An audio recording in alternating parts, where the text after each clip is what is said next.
الحمد للہ وکفا وسلام علی عبادہ الذین اصطفیٰ اما بعد۔ عزیزو، اسلامی سال ختم ہو رہا ہے، ہم ایک سال ختم کر رہے ہیں اور انشاءاللہ العزیز نیا سال شروع کریں گے۔ اسلامی سال محرم الحرام سے شروع ہوتا ہے اور ذوالحجہ پر ختم ہو جاتا ہے۔ دنیا میں مہینوں کا حساب ہجری اور عیسوی کیلنڈر سے کیا جاتا ہے۔ ہجری کیلنڈر رسول اللہ صلی اللہ علیہ وسلم کی ہجرت سے شروع ہوتا ہے اور عیسوی کیلنڈر حضرت عیسیٰ علیہ السلام کے وفات کے بعد سے شروع ہوتا ہے۔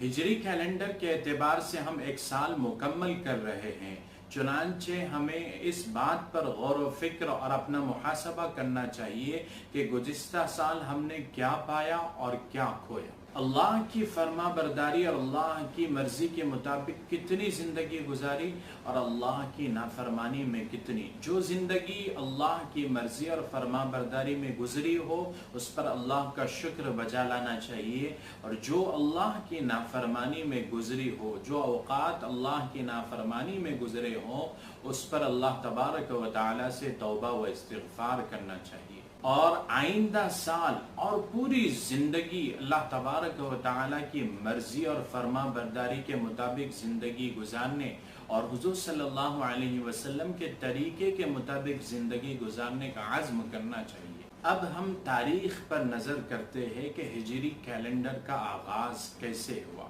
دوستو، تاریخ لکھنے کا رواج تو پرانے زمانے ہی سے تھا، مگر سال نہیں لکھا جاتا تھا۔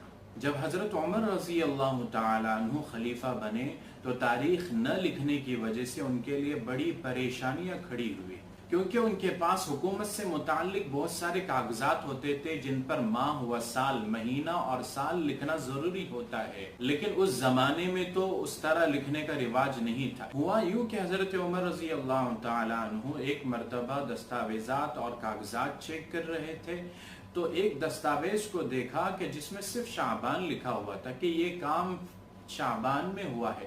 اب کس سال کا شعبان ہے وہ اس میں منشن نہیں تھا، تو حضرت عمر رضی اللہ تعالیٰ عنہ پریشان ہوئے، پوچھا کہ یہ کس سال کا شعبان ہے؟ کام شعبان میں ہوا ہے یہ تو لکھا ہوا ہے، لیکن کس سال کا شعبان ہے وہ وہاں پر منشن نہیں تھا۔ پھر حضرت عمر رضی اللہ تعالیٰ عنہ نے تمام صحابہ کرام کو جمع فرمایا اور مشورہ کیا کہ سال کی ابتدا کہاں سے کرنی چاہیے۔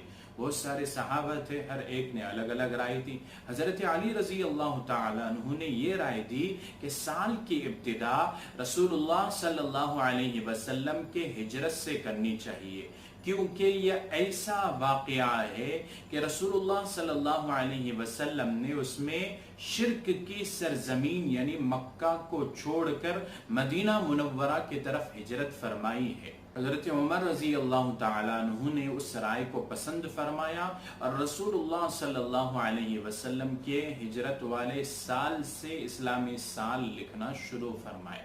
ہجری کیلنڈر کی اہمیت کو سمجھنے کے لیے یہ بات ہی کافی ہے کہ ہماری عبادتوں جیسے رمضان المبارک کے روزے اور حج وغیرہ کا مدار اسی پر ہے، یعنی چاند دکھنے سے نئے مہینے کا آغاز ہوتا ہے، مہینے کا آغاز ہوتا ہے، اور اسی سے ہماری عبادتیں یعنی رمضان المبارک کے روزے اور حج وغیرہ صحیح ہوتے ہیں۔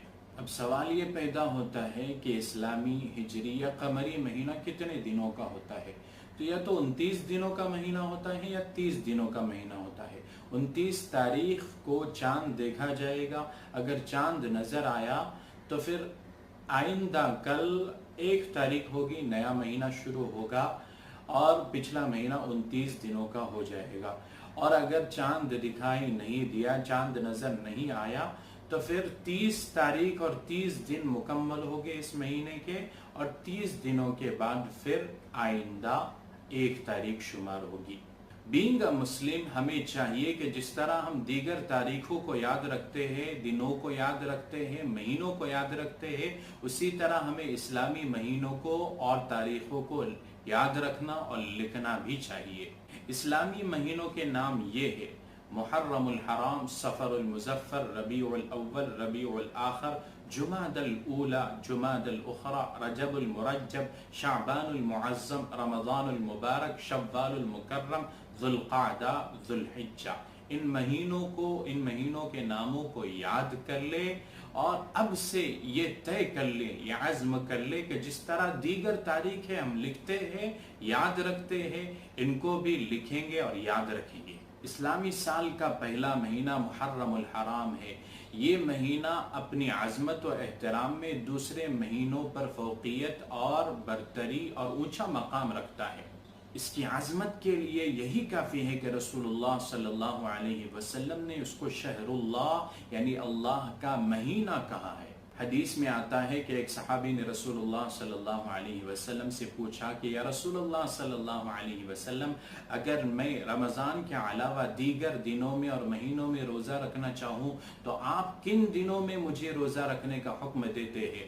تو اللہ کے نبی صلی اللہ علیہ وسلم نے فرمایا کہ اگر تم رمضان کے علاوہ دیگر دنوں میں روزہ رکھنا چاہو تو تم محرم الحرام میں روزہ رکھو، اس لیے کہ یہ اللہ کا مہینہ ہے۔ محرم الحرام کا 10واں دن جسے عاشورہ کہتے ہیں، یہ دن ایسا ہے کہ جس کے بارے میں رسول اللہ صلی اللہ علیہ وسلم نے فرمایا کہ محرم الحرام کا 10واں دن یعنی یوم عاشورہ ایسا ہے کہ جس میں اللہ تبارک و تعالی نے ایک قوم کی توبہ قبول کی اور آئندہ بھی ایک قوم کی توبہ قبول فرمائیں گے۔ اور یوم عاشورہ کے روزے سے متعلق رسول اللہ صلی اللہ علیہ وسلم کا فرمان ہے کہ مجھے اللہ کی ذات سے امید ہے کہ اس دن کا روزہ رکھنے سے اللہ تبارک و تعالی پچھلے 1 سال کے گناہ معاف فرما دیں گے۔ ایک اور حدیث میں ہے کہ حضرت عبداللہ ابن عباس رضی اللہ عنہما فرماتے ہیں کہ میں نے رسول اللہ صلی اللہ علیہ وسلم کو جتنا رمضان اور عاشورہ کے روزے کا اہتمام کرتے دیکھا اتنا کسی اور فضیلت والے دن کے روزے کا اہتمام کرتے نہیں دیکھا۔ ہمارے اسلاف اور اکابر بھی اس مہینے کا نہایت احترام اور تعظیم کرتے تھے۔ علامہ ابن رجب حنبلی رحمہ اللہ فرماتے ہیں کہ ہمارے اسلاف و اکابر 3 عشروں کی نہایت تعظیم کرتے تھے، رمضان المبارک کے آخر عشرے کی، ذوالحجہ کے پہلے عشرے کی اور محرم الحرام کے پہلے عشرے کی نہایت تعظیم کرتے تھے۔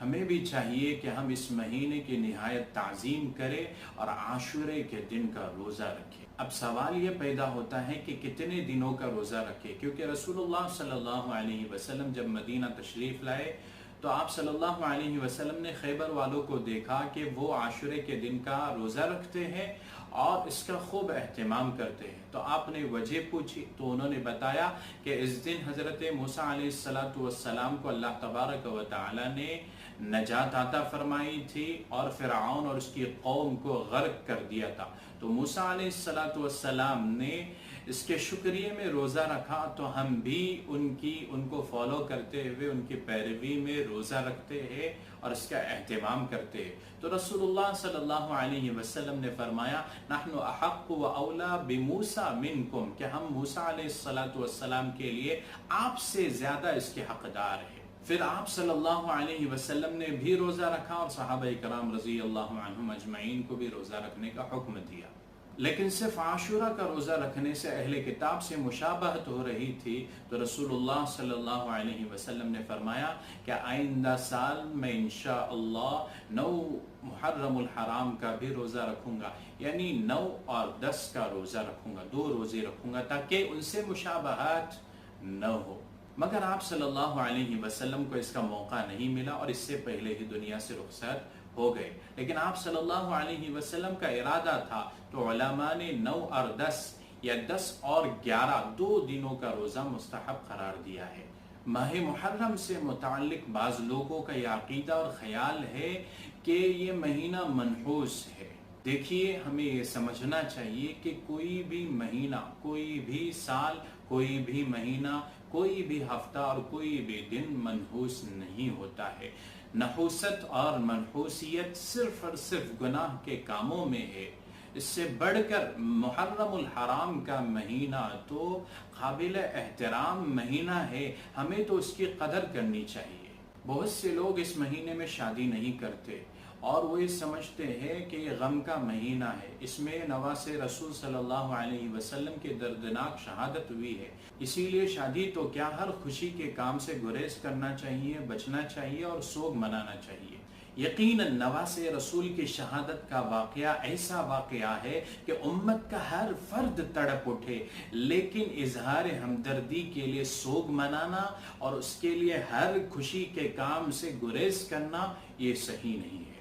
سوگ تو مرنے والوں پر ان کے قریبی رشتہ دار صرف 3 دن تک منائیں گے، اس سے زیادہ نہیں، لیکن شہادت تو عظیم مرتبہ ہے جس کی تمنا خود رسول اللہ صلی اللہ علیہ وسلم کیا کرتے تھے، اور شہید مرتا نہیں ہے بلکہ زندہ ہوتا ہے، اللہ کے یہاں وہ زندہ ہوتا ہے، لیکن ہم اس کو سمجھ نہیں سکتے۔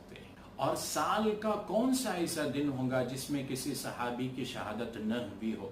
ہر دن ایسا ہے کہ جس میں کسی نہ کسی صحابی کی شہادت ہوئی ہے، لہٰذا سوگ منانا، ماتم کرنا، بدعات اور خرافات میں ملوث رہنا کسی مسلمان کے لیے زیب نہیں دیتا۔ بطور مسلمان، بینگ اے مسلم، ہمیں کیا کرنا چاہیے؟ فرمان الہی ہے فَلَا تَظْلِمُوا فِيهِنَّ أَنفُسَكُمْ، کہ ان مہینوں کے بارے میں تم اپنی جانوں پر ظلم نہ کرو۔ بطور مسلمان ہمیں چاہیے کہ خصوصاً اس مہینے میں اور عموماً پورے سال اپنی استطاعت کے مطابق خرافات اور منکرات سے بچے رہے۔ چونکہ اللہ تبارک و تعالی عالم الغیب ہے، اللہ جانتے تھے کہ لوگ ان مہینوں میں اپنی جانوں پر ظلم کریں گے، اپنی طرف سے عبادتوں کو گڑ کر ان پر عمل کرنا شروع کریں گے، منکرات اور خرافات شروع کر دیں گے، اس لیے فرمایا کہ اپنی جانوں پر ظلم نہ کرو، گناہ کے ارتکاب سے بچو، کیونکہ گناہ کا ارتکاب اپنے آپ پر ظلم کرنا ہے، اپنی جانوں پر ظلم کرنا ہے۔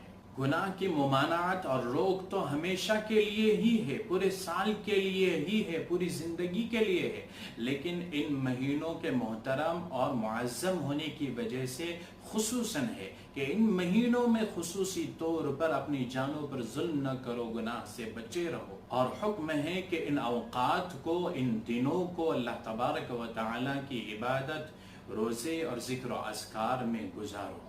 اللہ تبارک و تعالی پوری امت کو اس محترم مہینے میں ہر قسم کے گناہ سے بچائے رکھے۔ آمین۔ وآخر دعوانا ان الحمدللہ رب العالمین۔